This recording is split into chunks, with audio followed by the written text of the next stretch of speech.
Olá, gente, eu sou Val Cabral e esse é o programa Olho no Olho, aqui pela TVI. Na semana passada nós recebemos aqui em Itabuna as maiores autoridades estaduais de governo. O governador Jerônimo, o ministro Rui Costa, muitos deputados federais e estaduais, alguns secretários estaduais, enfim.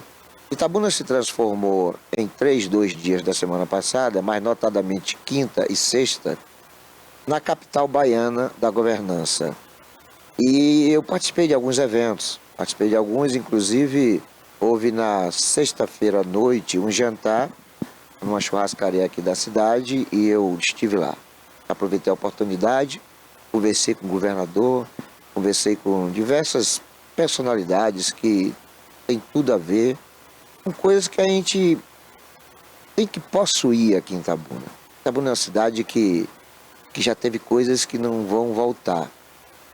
Mas não há políticas públicas e nem vozes, por exemplo, da própria imprensa, que defendem avanços, infraestrutura, ideias, projetos, programas, que já estão acontecendo em outras cidades, mas que não chegaram aqui em Itabuna ainda. A gente não ouve as pessoas falarem ou reivindicarem equipamentos de geração de emprego, por exemplo, a reindustrialização do município. Há muitos anos Itabuna não sabe o que é ter uma indústria. Eu diria que há uns 30 anos, 20, 30 anos, Itabuna não tem implantado aqui no seu território a indústria. Muito pelo contrário, nós perdemos indústrias, algumas indústrias foram fechadas. Então não existem políticas ou reivindicações de políticos para que nós tenhamos, através do setor industrial, a geração de emprego e renda. Nós não temos aqui programas de incremento na exploração do turismo, por exemplo, o turismo rural, o turismo de evento. Nós não temos muita coisa relacionada ao que virá. Não temos no presente também muitos esforços de recuperação daquilo que nós já perdemos. Eu poderia citar aqui centenas de situações e coisas. Vou me ater, por exemplo, ao Hospital Maria Goretti. Eu até já tive uma conversa com o próprio prefeito Augusto Castro, com alguns secretários estaduais, e falando da necessidade daquele equipamento que já foi uma referência de saúde pública na região, ser recuperado, ser reconstruído. Tudo bem, nós tivemos agora recentemente a inauguração da ampliação do Hospital Luiz Eduardo Magalhães.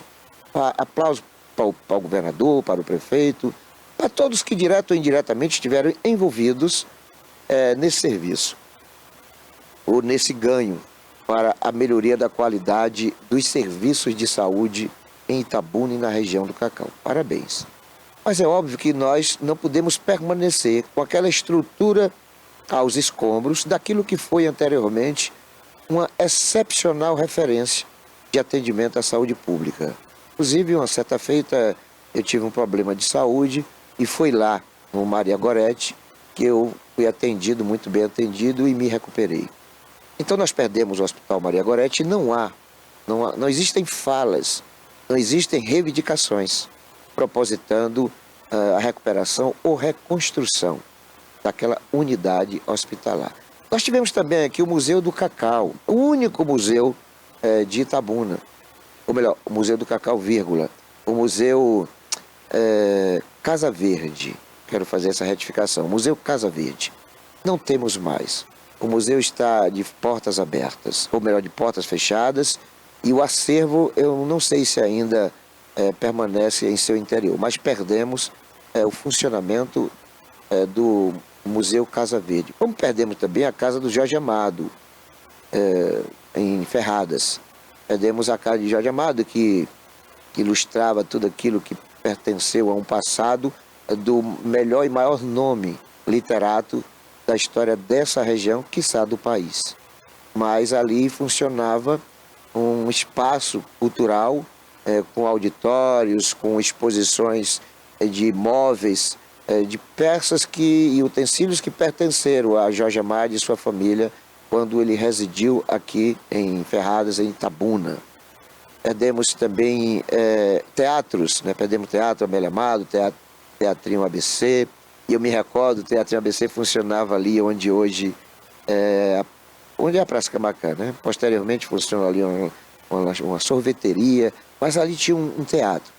Teatro, Teatrinho ABC. Era teatrinho, mas era maior do que o Teatro Amélia Amado. Um teatro relativamente grande, tamanho médio, acho que 600 cadeiras, enfim. Um teatro de tamanho médio. Eu me recordo, eu era criança, 12 anos, 11 anos, e eu tinha horário de chegar em casa. Se eu chegasse em casa depois das 10 horas da noite, eu já sabia que eu ia apanhar, tomava surra. Mas eu me embevecia, me envolvia tanto no que ali era apresentado, sobretudo pelo Dr. Romildo Teles Santos, Homem da Peneira, Martelo e Martelinho, Edna Silva, Germano Silva, Neide Prado, muitos dos nossos grandes artistas, sobretudo da musicalidade, e que acabaram fazendo daquele espaço uma referência de espaço que a gente tinha que frequentar, de momentos que a gente tinha que experimentar, independentemente das consequências de surra que nós tomaríamos. E não foram poucas as surras, eu sabia. Porque lá a programação terminava às 10 horas, né? Mas às vezes estendia um pouco. Mas mesmo naqueles momentos em que a programação terminava às 10 horas, embora fosse, eu fui sempre ribeirinho, morei ali sempre, né? Onde eu moro atualmente também, sempre morei ali, atrás da Câmara de Vereadores, né? Na Barra da Conceição. Então, o meu deslocamento do teatrinho para a minha residência durava 10, 15 minutos, mas eu sabia que não tinha para onde correr. Eu sabia que meu pai ia me bater. Mas sabe aquela coisa do corretivo? Não é questão de educar, né? Que você acaba se acalentando pela causa. Mas o fato é que nós perdemos o Teatrinho ABC, perdemos o Teatro Amélia Amado e ganhamos o Teatro Candiandória. Parabéns para os governantes, para os políticos que viabilizaram Itabuna contar com equipamento excepcional como aquele. É óbvio que a gente tem que fazer referência ao falecido ex-prefeito Fernando Gomes, que foi por conta da sua intervenção que Itabuna hoje possui o Teatro Candiandória. Portanto, ter o Teatrinho Candiandória não é recompensador. Sabe aquela coisa de, perdemos o Teatro Amélia Amado, perdemos o Teatro ABC, Teatro ABC, mas temos aí o Candiandória, ótimo. Melhor se nós tivéssemos os três. Porque teatro não significa somente uma praça de entretenimento, de lazer, de diversão, de cultura, de arte, não. Teatro, ele tem um significado que vai muito além dessas situações. Porque quando uma cidade tem teatro, a cidade tem cultura. A cidade tem pessoas que com aquele espaço vai se motivar a dançar, a aprender a dança. E aí muitos grupos de danças surgirão. A cidade vai ter festivais de música. E aí daí vão emergir diversos intérpretes, diversos instrumentistas, porque é ali um espaço onde pode haver a exposição dessa arte. O próprio teatro, quando o teatro existe, aí as peças teatrais, os textos teatrais e os grupos, né, de encenações de teatro vão surgir, vão ser fomentados por um instrumento que está disponível para a sua exibição, para os espetáculos. Então é preciso que nós tenhamos essa consciência.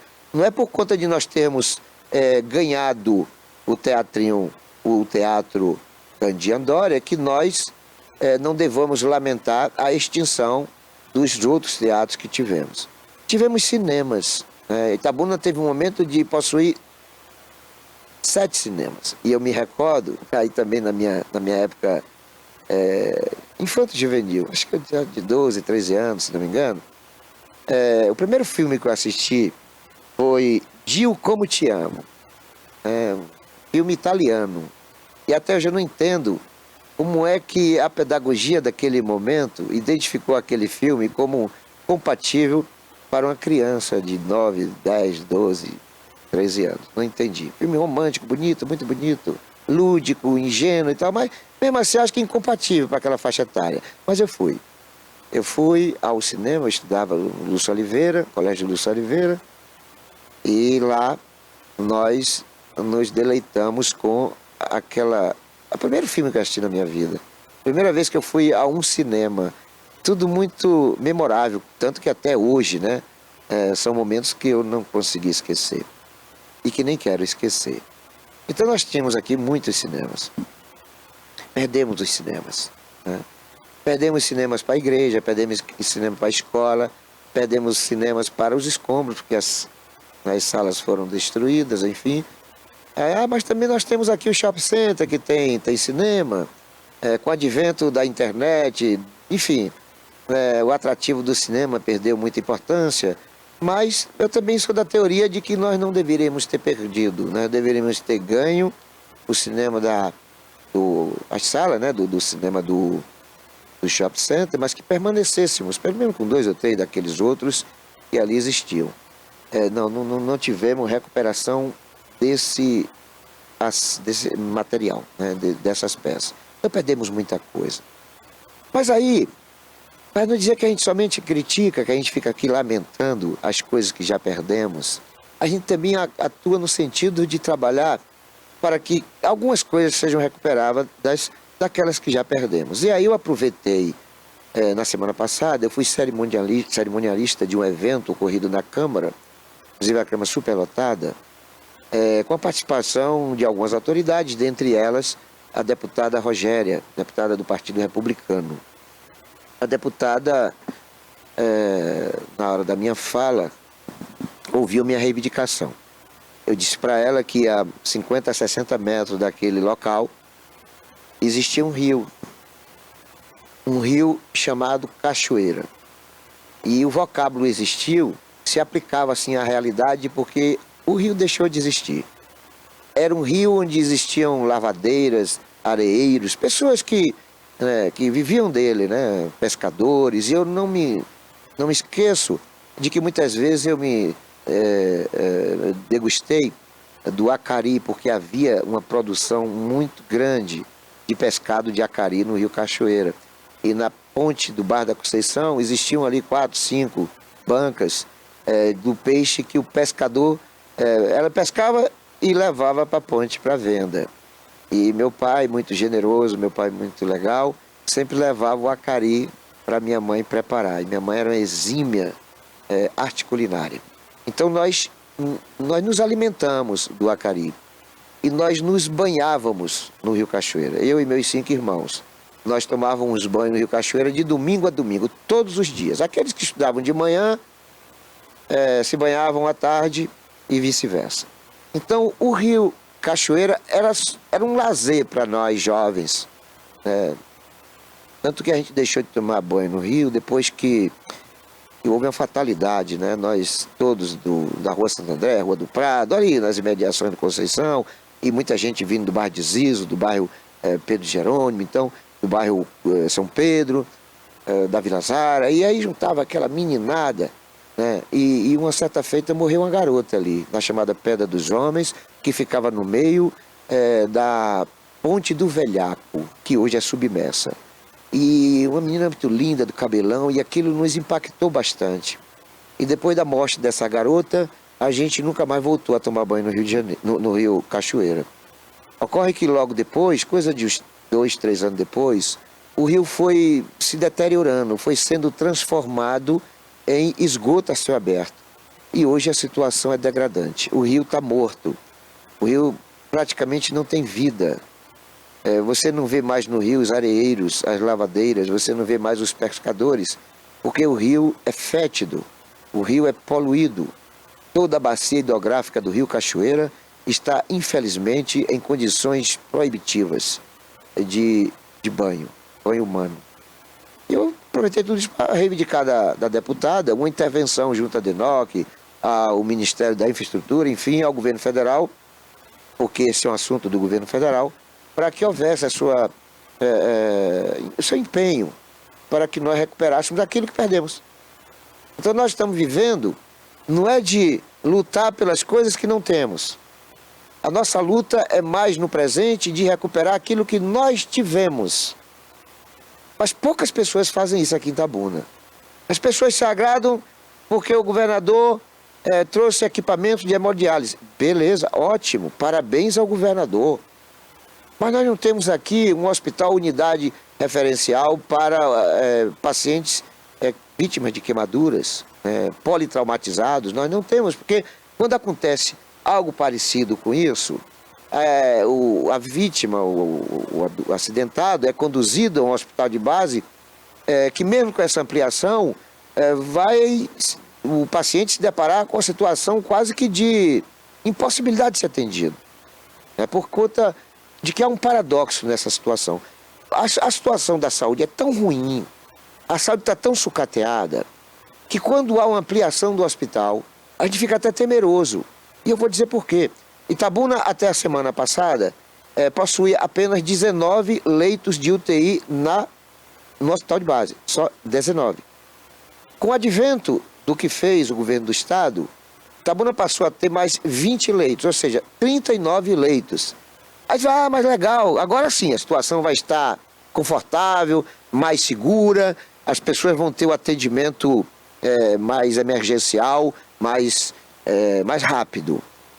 Olha só que paradoxo, né? Não creio que isso vai acontecer, porque existe uma demanda reprimida.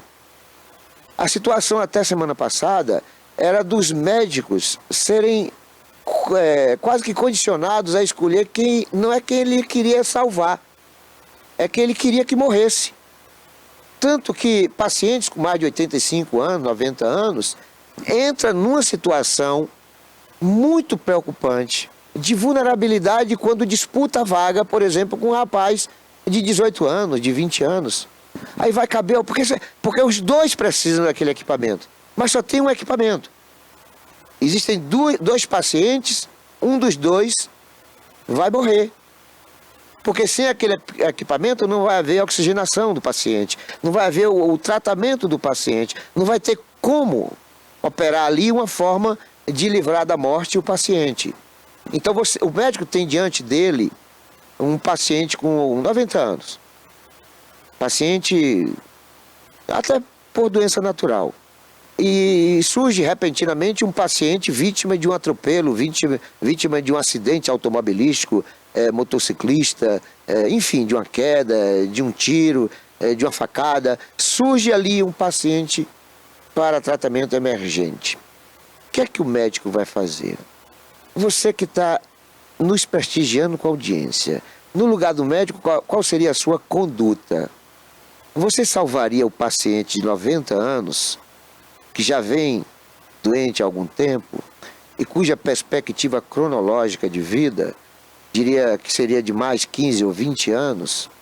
Ou você daria aquele leito para um jovem de 20 anos que neste mesmo contexto de cronologia teria uma perspectiva de mais 80 anos de vida? Como é que você agiria aí? É óbvio que a resposta ela tem a lógica no idoso ser preterido. O idoso vai morrer. É claro que são situações que acontecem e que não serão reveladas. É um drama, né? É uma tragédia humanitária inconfessável por qualquer profissional de medicina, mas que ele vai ter que se deparar com essa situação. Não acontece só aqui em Itabuna, acontece em todos os lugares. E o que é mais grave, tem lugares que nem isto pode acontecer, porque nem UTI tem. Eu diria que há 10 anos atrás, Itabuna só tinha 3 UTIs. Aí veio a tragédia da pandemia da Covid.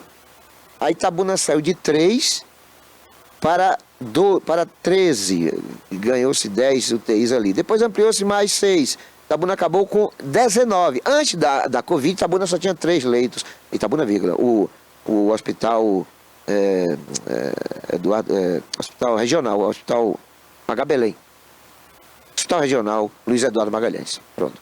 Pois bem, ali só tinham 19, né? Agora que passou a ter 39, mas antes de 19, antes da pandemia, só eram 3. Para um município que atende pacientes do Brasil inteiro, porque existe ali a pactuação da chamada saúde plena, né? Que na prática significa dizer que Itabuna é obrigado a atender todos os enfermos da região, com agravante de também absolver os chamados acidentados politraumatizados, aqueles que são vítimas. Vou dar um exemplo aqui. O sujeito é turista. O sujeito sai do Rio Grande do Sul de veículo para experimentar momentos de lazer, de entretenimento, de turismo no Rio Grande do Norte. Quer dizer, ele cortou o país. Mas quando chegou aqui perto ali em São José, Camaquã, Guararema, para frente Gandu, Aurélio Leal, São Antônio de Jesus, enfim. Ou até na BR-101, 116. O que acontece quando há esse acidente? O veículo está com 4 pessoas. Todas as 4 estão precisando de atendimento emergencial de UTI. Todos são deslocados para Itabuna. Todos. Dos 4, um vai dançar, porque só tem 3 vagas. Se as 3 estivessem vagas, leito de UTI. Então, com o advento dessas novas 20 vagas de leito de UTI, muitos pacientes de Vitória da Conquista não ficarão por lá, porque lá também está faltando leito de UTI. Vem para cá. Teixeira de Freitas, Eunápolis, Porto Seguro, todo esse povo que precisa de UTI vem para cá. Eu digo porque eu tinha um amigo aqui chamado Palito promotor de eventos, que faleceu há uns 17, 18 anos atrás, que foi um horror para tentar salvar a vida dele, porque ele teve derrame cerebral, e nós não conseguimos, em lugar nenhum da região, procuramos em Eunápolis, em Porto Seguro, em Teixeira, em Vitória da Conquista, nesse lugar, em Ilhéus, esses lugares todos nós procuramos uma vaga e não tivemos. Só fomos encontrar no dia seguinte uma vaga no Hospital Aliança, que inclusive quem conseguiu foi um deputado através do prefeito de então, Fernando Gomes, conseguiu essa vaga.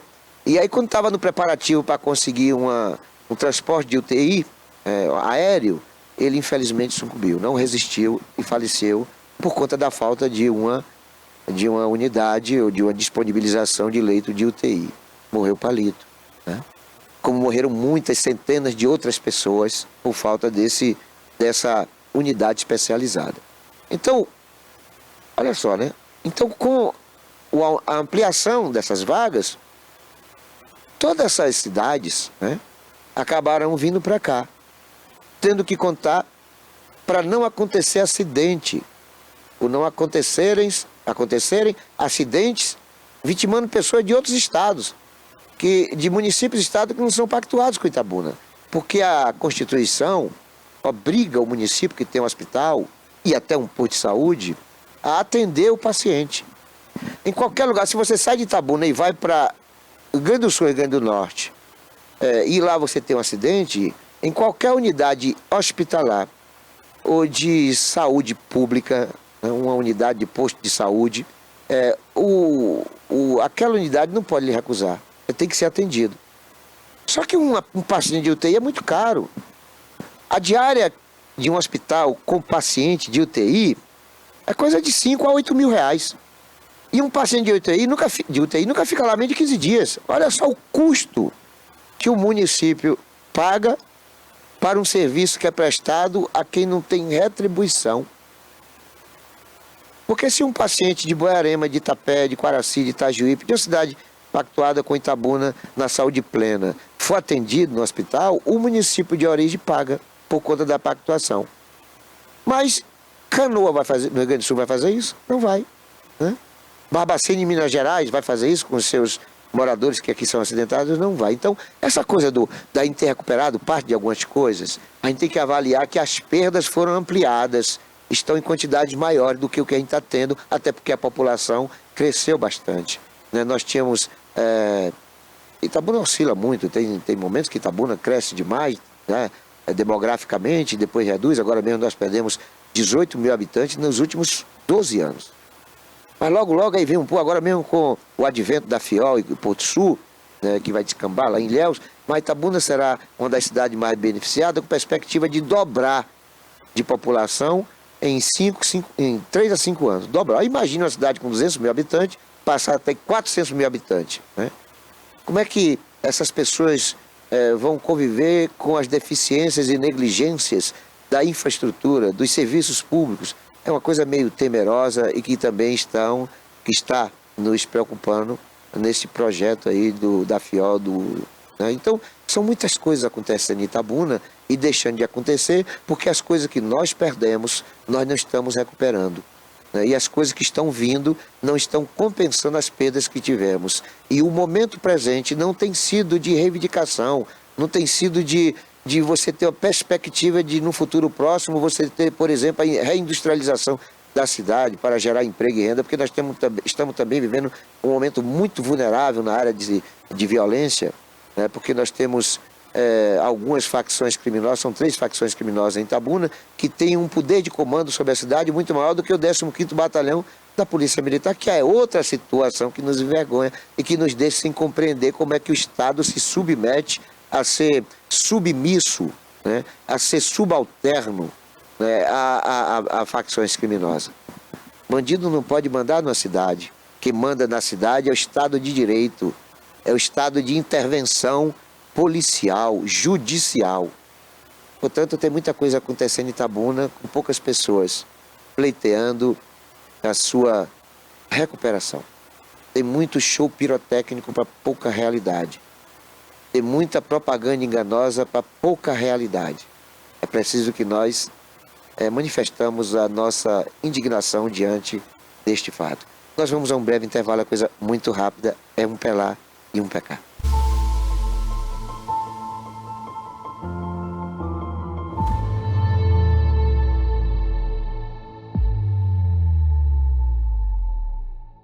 Criada em 2005, a TVI se tornou a primeira emissora de TV por assinatura fora do eixo Rio-São Paulo, transmitida pela operadora TV Cabo para mais de 40 mil espectadores em Itabuna e Ilhéus. Com uma programação 24 horas no ar, a TVI chegou a fazer 6 horas de programação local diária ao vivo, revelando talentos para a televisão baiana.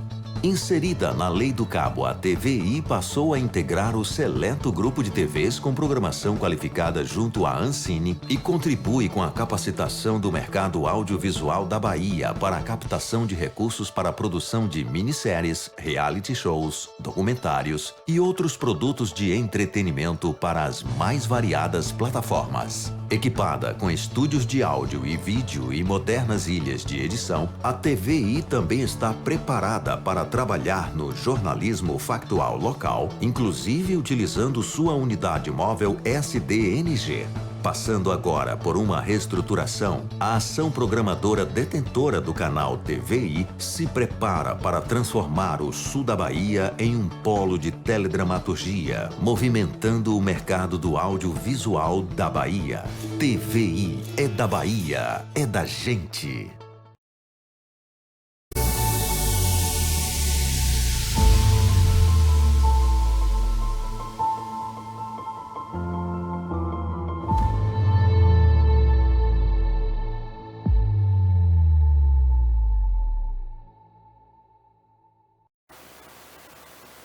Olá, gente, eu sou o Val Cabral, esse é o programa Olho no Olho, aqui pela TVI. Olha, no bloco anterior, nós abordamos algumas questões relacionadas a perdas que tivemos e dentre as coisas que nós mencionamos, falamos do Rio Cachoeira, hoje transformado em esgoto a céu aberto. Isso me provocou explorar um pouquinho esse assunto na questão do meio ambiente como um todo. E aí, nós estamos observando que este é um setor e os governantes acabam preterindo, né? Acabam trocando por outros ou simplesmente abandonando, não sabendo que o meio ambiente ele é ponto convergente de tudo que você imaginar de governança. Você passa, por exemplo, no meio ambiente pela necessidade de inclusão da educação dentro dele, né? Educação do trânsito, educação escolar, enfim, você tem no meio ambiente situações que você não se refere somente a plantas, fauna, flora, recursos hídricos. O meio ambiente ele é muito completo, né? Ele é muito, tem muito a ver com a qualidade de vida da gente. E nós fomos uma região melhor servida dessa questão. Ainda somos, talvez, a maior parte geográfica de Mata Atlântica de todo o norte e nordeste do Brasil. A gente só perde para o norte. Todas as demais regiões das unidades federativas deste país acabam tendo, no sul da Bahia, a maior referência territorial de preservação da Mata Atlântica. A nossa biodiversidade é uma das maiores do mundo. Nós temos coisas aqui, plantas e animais, que o mundo não conhece, que o mundo não possui. Então o meio ambiente acaba, né, aqui em Itabuna também merecendo uma atenção da população e dos governantes. Porque há algum tempo nós temos algumas ameaças, né? Depois do crime da vassoura de bruxa, perpetrado aqui por uma quadrilha de vagabundos, que a Polícia Federal identificou como servidores, como 5 ou 6 servidores da CEPLAC, é bom que a gente ressalte isso, não foram os servidores da CEPLAC que praticaram o crime da vassoura de bruxa. Foi alguns vagabundos encastelados no serviço público da CEPLAC que implantaram, segundo a Polícia Federal, o crime da vassoura de bruxa na região, e foi um inferno isso aqui. As coisas foram tão degradantes que até hoje as consequências são terríveis, né, com dramas que foram de falências inúmeras de fazendas, como até suicídio. Um terror, uma coisa inimaginável na cabeça de um ser humano praticar um crime daquele. Tanto que o seu maior protagonista, o tal do Geraldo Cabeça de Pitu, entrou no ostracismo que hoje não tem voto nem para se eleger vereador, mas infelizmente está solto ainda, né? Devia estar preso, né? Pegar uma condenação de no mínimo 30 anos, porque foi um crime de terror. Mas esse crime da vassoura de bruxa foi que acabou fazendo com que nós tivéssemos uma deteriorização maior do meio ambiente. Porque as fazendas, com a produção do cacau, mesmo a gente criticando a monocultura, ela era garantia de preservação das matas, das grandes árvores, porque o cacaueiro precisa da sombra para vingar. As sementes teriam que, para serem frutificadas, para ser depois colhidas, precisariam da sombra. Então, consequentemente, o cacau era garantia de permanência da floresta, da Mata Atlântica. Aí, depois do crime da vassoura de bruxa, as fazendas falidas acabaram de tendo que ser repaginadas, terem mudança, né, de cultura, de produção. Muitas até hoje estão aos escombros. Fazendas que produziam 3.000 arrobas, hoje não produzem mais nada, né? Algumas foram transformadas em pecuária, inclusive a fazenda do meu avô no Ribeirão Seco, eu era gerente da fazenda, e a fazenda hoje ela serve quase que exclusivamente a pecuária. Então houve uma mudança de cultura, né, advinda justamente do crime da vassoura de bruxa. Mas independentemente do crime da vassoura de bruxa, desde aquele momento a gente já tinha algumas ameaças, como por exemplo eucalipto, né, o eucalipto que se acentuou desde o princípio no extremo sul da Bahia, mas já chega ali perto de Camaquã, né? Você tinha o eucalipto até 15, 20 anos atrás, não passava de Eunápolis, de Eunápolis para o Espírito Santo. Então ele está avançando a produção de eucalipto a ponto de chegar a Camaquã. Algumas fazendas de Camaquã já produzem, e a gente não vai estranhar se depois de Camaquã, ali chegando já em São José da Vitória, nós tenhamos eucalipto invadindo algumas fazendas de cacau. Mas de Camaquã para cá, nós tínhamos eu estou colocando a situação geopolítica, que é para o nosso telespectador ter uma ideia geográfica dessa vulnerabilidade. De Camaquã para cá, mais notadamente ali no município de Arataca, próximo de São José da Vitória, nós tivemos produções de seringa, né? A seringa acabou sendo uma opção para o produtor, e alguns seringais foram implantados naquela região, e a seringa também é uma cultura nociva ao meio ambiente, né? E mais recentemente, eu diria que de uns 10, 15 anos para cá, nós tivemos a invasão do café. Café que era um produto mais produzido lá na região do Centro-Oeste, tendo Vitória da Conquista como referência do seu capital. Então chegou o café já na região. Já temos o café dentro do município de Itabuna. O café não existia. Não existia café, eucalipto, seringueira na região do cacau. Eram culturas fictícias por aqui. Esporadicamente alguém plantava 1 ou 2 pés. Agora estão plantando milhões de pés, né? Milhares, milhões de pés. E para cada cultura dessa implantada em terra do cacaual, dos cacaueiros, eles acabam ocupando espaço que era de preservação do meio ambiente.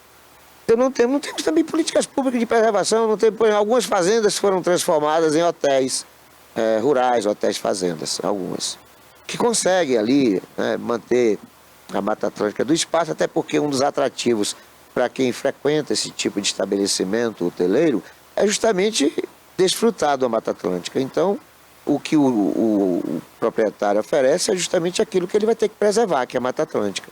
Mas ainda é incipiente, nós não temos nada assim de... Não tem fomento para esse tipo de exploração do turismo, não tem fomento, não tem. O governo parece que desdenha disso aí, né? Até porque o turismo, a omissão do governo nesse segmento é tão grande que até nas cidades turísticas a gente não tem observado investimentos governamentais. É muito raro. Basta você ver em Itapé, ou melhor, em Itacaré, a própria cidade de Ilhéus, Canavieiras, Belmonte, quase todas as cidades litorárias do sul da Bahia, seja na linha verde, compreende ali o norte da Bahia, de Salvador até Esplanada, Mangue Seco, Entre Rios, enfim, de Salvador até próximo aqui de Uruçuca, né, na chamada Costa do Dendê, ou então você vai aqui para a Costa das Baleias, enfim, todo o litoral da Bahia, você vai ver que há uma omissão do Estado. Você não vê muito presença do Estado, né? Eu fiquei surpreso, eu recentemente fui a Entre Rios, lá tem um povoado chamado Maçarão do Pió, que eu sou frequentador, gosto muito de lá, e eles estão pavimentando, né? São só 6 quilômetros do trevo, da linha verde, até o povoado de Maçarão do Pió. São 6 quilômetros.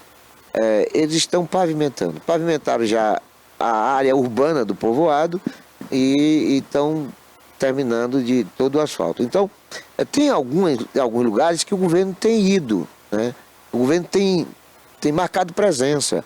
Mas normalmente é quando tem esse tipo de trajeto, coisa de 5 km, 4 km, ele vai lá e faz o asfalto, gasta muito mais com propaganda para dizer que está cuidando do turismo e tal, né? Algumas promessas, por exemplo, aqui no sul da Bahia, há uma promessa de ligar Canavieiras a Itamaraju a Belmonte, ou melhor, Canavieiras a Belmonte, através da construção de uma rodovia, né? Uma rodovia ali pelo aquele litoral, mas é preciso fazer uma ponte, a ponte parece que são 160 metros, e está sempre no papel, nunca saiu da promessa, sempre. Toda eleição os políticos vão lá e prometem que vão fazer a estrada, vão construir a ponte, e nunca, né? E agora estão lá, mais precisamente em Cabralha, eles estão prometendo fazer uma ponte, porque você de Cabralha para Santo André, Santo Antônio, indo para Belmonte, você é de balsa, é um trecho de balsa. Mas eles já estão prometendo lá a construção de uma ponte, só que essa é uma promessa de 40, 50 anos. Vamos ver se sai agora. Então é preciso que haja infraestrutura. Você não pode fomentar o turismo sem cuidar da infraestrutura, sem cuidar da segurança. Toda vez que um turista é assassinado no nosso litoral, eu fico extremamente preocupado, porque essa é uma propaganda extremamente negativa, sobretudo quando é turista exterior, como alguns, né, turistas que vieram da Suíça, da Inglaterra, da Espanha, que acabam sendo ocorrências de homicídios em algumas cidades paradisíacas do litoral baiano. Isso é impactante na propaganda negativa, né, por conta de que, né, as pessoas vão querer visitar um lugar onde elas possam a qualquer momento ser estupradas, assaltadas, roubadas e assassinadas. Não vão. Então o turismo compreende também o cuidar da segurança, tem que ter segurança. Eu me lembro que o Pelourinho, antes do senador ACM, né, promover aquela recuperação quase que generalizada, era um lugar tão inóspito, um lugar tão perigoso, tão de difícil acesso, que as pessoas não iam, as pessoas não frequentavam. O Pelourinho era, uns 40 anos atrás, um lugar abandonado, sabe? Por conta do terror que ali era implantado, né? Muitos crimes. Mas o então governador ACM foi lá, recuperou, né? Revitalizou o ambiente, botou ali a polícia turística, fez todo um aparato de governo, né? Até nas fachadas dos casarões, nas pavimentações das ruas, enfim. E o Pelourinho acabou se transformando num ponto legal, embora nos últimos 3 anos a violência voltou ao lugar. A infraestrutura está legal, é um ambiente excepcional para você visitar, porque é muito bonito, é muito bem cuidado, diga de passagem também, é muito legal lá, mas a violência voltou a tomar conta do lugar, né? A gente hoje já tem um certo receio. Quando eu vou a Salvador com minha esposa, é impossível a gente não pernoitar lá no Pelourinho, é impossível. A gente chega lá 10, 11 horas da noite, e quando a gente sai já é o dia clareando, porque o lugar é muito divertido. Não tem como você não ter motivação. Você está num barzinho, logo em seguida você pensa em ir embora, quando você está saindo, já tem outro barzinho mais legal, aí tem um restaurante, tem um... Enfim, são situações que quase que nos faz ou nos condiciona a permanecer até o dia raiar. Isso acontece. Isso acontece. Então, a questão do turismo tem a ver também com a intervenção governamental. Se o governo não garantir a segurança, se o governo não providenciar as pavimentações das vias públicas, né? Enfim, não vai adiantar. As pessoas não virão. Por quê? Barzinho tem em todo lugar. Todos os países do mundo têm barzinho. Coretos, praças de diversões, parques de diversões, balneários, piscinas, boas praias, tem em todo lugar. O que faz as pessoas visitarem, por exemplo, eu diria Itacaré, não é somente as suas belas praias, não. Né? Há um conjunto de situação. Itacaré, que até pouco tempo não explorava o turismo, explorava o turista. Você chegava lá, uma cerveja custava R$25. Quer dizer, uma cerveja onde Ilhéus, que já é cara, você compra por R$16, R$20. Eu nem estou falando daquela verdinha que diz que é mais cara. Digo isso porque eu não bebo, mas é a propaganda que se diz aí. Pois bem, então você chega num lugar para tomar uma cerveja, onde em outro lugar você pagaria R$15 e ali se paga 25, 30, você não volta para aquele lugar, né? A questão é o atendimento, né? Atendimento tem que ter, o turismo tem a ver com isso, né? O atendente do hotel, o atendente do restaurante, do bar, da boate, tem que ser pessoas qualificadas para um receptivo agradável. O turismo receptivo é uma coisa extremamente necessária e tem a ver com o governo capacitar essa gente. Então o meio ambiente precisa de situações que transcendem tudo isso que a gente está vendo aí. O negócio está muito difícil e é por conta disso que esse setor não tem gerado emprego, não tem tido, no contexto da sua potencialidade, a exploração devida. A França tem no turismo 65% de toda a sua arrecadação tributária. Aqui no Brasil não chega a 3%. E na Bahia, que é onde tudo começou, o turismo não chega a 2% da arrecadação. Um potencial enorme de elevar isso para no mínimo 10 vezes mais. E olha que nós temos aqui as melhores praias, né? Tudo aqui é legal, o clima, tudo, né? Mas fazer o quê, né? Porque até as coisas que atraem o turismo, como o carnaval é um festival de pancada. O turista que tiver juízo não vai para o Carnaval de Salvador. Turista, aquele que gosta de pegar um relógio de ouro, que gosta de botar uma pulseira de ouro, as pessoas que gostam de ir toda bonitona para as festas, não vai para Salvador, não. Não vai não, que é desemprego, é problema. Uma roupinha bonitinha, sabe? Uma menina com um traje sedutor, não vai não, que é problema. Quando não é problema com o crime, é problema com a polícia. Não sei se vocês já viram como é que a polícia abre caminho lá no Carnaval de Salvador. Ele não abre com educação, não, licença aí, deixa passar e tal. Não, é com a cacetetada. Quando vem a corrente policial lá, ele já vem, como sabe aqueles trabalhadores rurais que pegam o facão para abrir a mata e vai abrindo. É assim que a polícia faz em Salvador, sobretudo em Salvador. Não vejo isso aqui eu não vejo. Em Itabuna, na cidade, mas na capital baiana, pode ir lá. Se você gosta de ver pessoas inocentes apanhando, vá para Salvador, fique no camarote, que é para não apanhar também, viu? Fique no camarote e você vai ver como é que acontece lá em Salvador. Vem aquelas correntes policiais, sabe? Eu quero ressaltar que essa não deve ser o que determina, o que ensina a corporação, né? A cúpula da corporação. Mas, quando chega na prática, é uma barbaridade que acontece.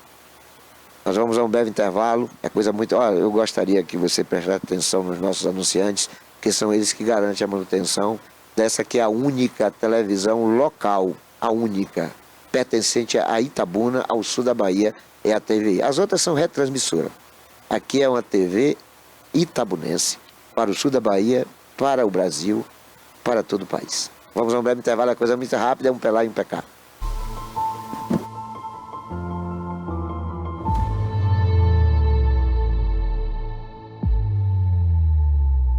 Criada em 2005, a TVI se tornou a primeira emissora de TV por assinatura fora do eixo Rio-São Paulo, transmitida pela operadora TV Cabo para mais de 40 mil espectadores em Itabuna e Ilhéus. Com uma programação 24 horas no ar, a TVI chegou a fazer 6 horas de programação local diária ao vivo, revelando talentos para a televisão baiana.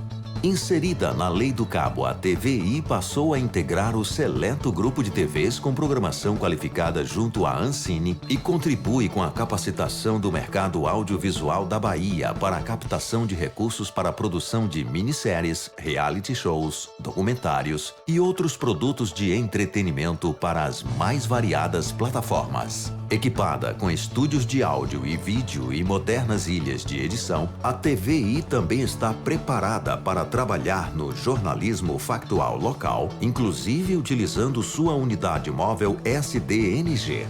Passando agora por uma reestruturação, a ação programadora detentora do canal TVI se prepara para transformar o sul da Bahia em um polo de teledramaturgia, movimentando o mercado do audiovisual da Bahia. TVI é da Bahia, é da gente.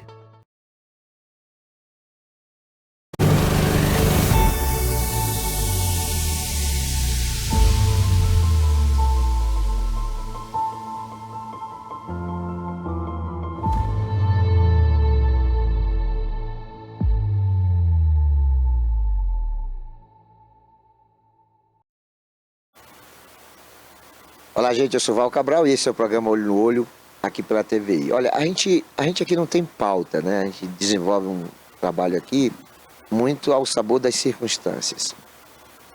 Existem os acontecimentos, a gente vai tendo conhecimento, memorizando e a gente vai soltando dentro de um contexto do que acreditamos, né? Dentro das nossas convicções, a gente vai manifestando as nossas opiniões. E dentro de tudo que eu já falei, no programa de hoje, teve um assunto que requer que eu encerre o programa de hoje justamente falando sobre ele, que é a questão da violência. Né? Eu falei que a violência atrapalha a exploração do turismo e é um fato. Né? Não quero ser redundante ou repetitivo, mas o fato é que ninguém vai para um lugar sabendo da sua vulnerabilidade em função de uma insegurança existente ali. Então, segurança é preponderante para a questão do turismo, do fomento do turismo. Mas a violência tem tomado corpo nesse estado, numa dimensão que a gente não consegue compreender. Por que o governo ainda não tem tomado medidas urgentes e impactantes de combate ao crime? Recentemente, dia que há umas 2 semanas, a polícia matou 12 pessoas que a polícia diz que eram bandidas. Né? Então, a noticiário da polícia ter matado 12 bandidos, não dá pra gente, assim, uma tranquilidade de que a polícia efetivamente está combatendo o crime. Não, isso aí é pontual, entendeu? Pontual. Até porque bandido também mata a polícia. A Bahia tem um histórico de 20 mortes de assassinato de policiais por ano. Então, o Estado que não garante a segurança do seu agente de segurança é um Estado falido para o setor. Então, nós temos na Bahia uma situação de insegurança tão absurda que nem o Estado de São Paulo e nem o Estado do Rio de Janeiro, que sempre se notabilizaram numa disputa de ver quem matava mais gente, está perdendo para a Bahia. A Bahia mata mais baianos, mais pessoas, do que o Estado de São Paulo e o Estado de Janeiro. Isso é um absurdo. Houve um ano, há uns 3 anos atrás, que a Bahia chegou a ter um registro de mais de 7 mil assassinatos, enquanto que São Paulo não chegou a 4 mil homicídios e nem o Rio de Janeiro. Quase que superava os 2 estados, porque o Rio de Janeiro, naquele momento, contabilizou 3 mil e poucos homicídios e São Paulo 3 mil e poucos homicídios. Enquanto que a Bahia foram mais de 7 mil, embora não tivesse dobrado o quantitativo. Mas não dá para entender. Não dá para entender a Bahia ter registro de tantas pessoas sendo assassinadas. Porque esse é um estado de alegria, é um estado do carnaval do Brasil, do axé. É um estado, sabe, de alegria. As pessoas, os baianos são receptivos, são festivos. Nós temos aqui uma costa com mais de 1.500 quilômetros de pessoas que são, assim, agradáveis na recepção ao turista. Nós temos na Bahia uma imagem extremamente positiva. Qual é o paulista? Qual é o candango, o mineiro, o gaúcho que não quer vir aqui passar pelo menos um final de semana, ou uma semana, 2 semanas? Mas aí os baianos estão vivendo momentos dramáticos já há algum tempo de violência, sobretudo nos últimos 10 anos. Eu me lembro que o ACM era vivo, o ACM era governador da Bahia. E havia no seu primeiro escalão um itabunense chamado Sérgio Abib, da família Abib aqui, Itabuna, Ibicaraí. E Sérgio Abib era advogado e secretário de Segurança Pública. E houve um assalto. Bandidos detiveram um ônibus de turismo e assaltaram argentinos. O ACM deu 24 horas para a Secretaria de Segurança prender os bandidos e recuperar o que foi furtado, foi roubado. Os bandidos foram presos, né? Tudo foi recuperado. O Estado recompensou os turistas com algum valor que não me lembro aqui, como se fosse uma coisa compensatória. Mas o Sérgio foi exonerado porque os bandidos foram presos uma semana depois. A CM deu 24 horas para a prisão. E aí o Estado foi todo mobilizado para pegar os bandidos. O que acabou acontecendo mais tardiamente para o cargo permanecendo ocupado por Sérgio. Sérgio foi exonerado 24 horas depois. Mas hoje você não vê, não tem absolutamente nenhuma declaração, nenhuma operação, nenhum programa, nenhum projeto, nenhuma ideia, nada discutindo-se na política pública de combate ao crime. Nada, não tem nada, absolutamente nada. A polícia hoje é melhor equipada, é melhor assalariada, é melhor motorizada. A qualidade da polícia hoje está muito melhor, embora a polícia é abusiva quando vai na periferia, e a gente sabe disso. Nós sabemos que tem muita gente na polícia que é homofóbica, que é racista, que é preconceituosa, não aguenta ver preto e pobre e primeiro dá umas pancadas para depois fazer pergunta. Nós sabemos disso. Sabe? Mas isto não significa dizer que a polícia não seja positiva. Muito pelo contrário, extremamente positiva. E tem sim, a polícia tem melhorado bastante. Já foi muito pior. Aqui se contava assassinatos quase que diariamente promovidos por polícia. A polícia melhorou muito, mas ainda tem muito que melhorar. Tem muita coisa aí para melhorar. Mas o Estado não está fazendo dever de casa. Eu, uma certa feita, falei aqui que quando há um acidente aéreo, o mundo inteiro se desloca para aquele espaço onde o avião caiu, sabe, ou foi sinistrado. O mundo inteiro. As empresas de seguro, as empresas de construção de aviões, enfim, todo um aparato, né? E sobretudo o governo, vai ali para saber por que aquele avião caiu, o que foi que fez aquele avião cair, que é para não haver reincidência. E eles pegam o navio, às vezes o navio cai em uma profundidade absurda, 300, 500 metros abaixo do nível da água, e quando chega lá eles recuperam a última arruela de toda a fuselagem, o último parafuso, e levam para um galpão, remontam aquele aparelho. E aí vai investigar por que aquele avião caiu. Pronto, que é para não ter mais aquele tipo de sinistro. Por que não faz a mesma coisa na segurança pública? Por que o aparato de polícia, de segurança pública, não chega aqui em Itabuna, que já foi a cidade mais violenta do Brasil? Por que não chega aqui para saber por que em determinado bairro há uma quantidade muito grande de estupros? Já o outro de assalto, já o outro de homicídio. Por quê? Não dá para entender. Por sua vez, a gente também não pode responsabilizar somente o Estado e nem a polícia. Porque a polícia, às vezes, faz o dever de casa. O Estado garante para a polícia condições de aprisionamento de bandidos. Mas aí a justiça vai e libera o bandido. Não tem sentido numa reportagem a gente está noticiando que determinado meliante, ele foi preso pela 8ª vez em 2, 3 meses. Não tem sentido. O cidadão, ou o indivíduo que praticou um assalto, ele tem que ficar no mínimo 5 anos preso. Está ficando 5 dias. O cidadão que cometeu um homicídio tem que ficar 12, 15 anos preso. Está ficando alguns meses, 2, 3 anos. Então não tem sentido um negócio desse. O combate à violência tem a ver com várias situações. Assim como a questão do meio ambiente, a violência tem privado as pessoas de irem para escolas. Ou irem para as escolas e ficarem lá amedrontadas. A qualquer momento uma bala perdida, sabe, um sinistro dentro da própria escola. A violência tem impedido dos empresários investirem na região. A violência tem causado danos, prejuízos enormes. E não me refiro somente à morte em si. Imagine uma mãe diante de um cadáver, né, de um filho que foi vítima de uma bala perdida, de um latrocínio. Imagine uma coisa dessa. Eu me refiro a uma coisa tão grave quanto esta, que é o drama, que é a dor, que é o sofrimento de um Estado falido, de um Estado tendo prejuízo por falta de investimento em segurança pública. Não sei se as pessoas sabem, mas o governo do Estado gasta mais com propaganda do que com segurança pública. Olha que absurdo um negócio desse. Com propaganda dizendo que ele fez... Uma certa feita eu fiquei chateado. Cheguei numa cidade chamada Entre Rios, que fica a uns 600 quilômetros daqui, tinha uma propaganda do Hospital do Cacau. Mas eu falei que isso é um crime. O governo fazer propaganda do Hospital de Cacau em Entre Rios.